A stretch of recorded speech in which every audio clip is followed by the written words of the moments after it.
पुढची बातमी पुणे जिल्ह्यात उपमुख्यमंत्री एकनाथ शिंदे आणि उद्योगमंत्री उदय सामंतांनी चाकणमधील रस्त्यांची पाहणी केली। पुणे रिंग रोड प्रकल्पाच्या पाहणीपासून शिंदेंचा हा दौरा सुरू झाला होता। शिंदेंनी चाकण औद्योगिक परिसरातील रस्त्यांची आणि पायाभूत सुविधांची प्रत्यक्ष पाहणी केली आहे। चाकणमधील वाहतूक कोंडी, पाणी आणि रस्त्यांच्या समस्यांचा त्यांनी आढावा घेतलाय।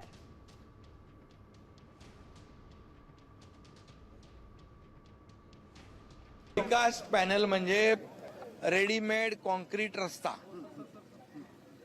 रेडीमेड कॉन्क्रीट जो रोड करतो आपण ना, कॉन्क्रीटचं एवढं झाड, त्याच्यात आपण प्रिकास्ट पॅनल बनवतो आणि ते प्रिकास्ट पॅनल जे आहे ते आपण ती डायरेक्ट ट्रेलर मधून आणून या ठिकाणी अंतरल्यानंतर डायरेक्ट कॉन्क्रीटचा रस्ता तयार जसा होतो तसा तो रस्ता होतो।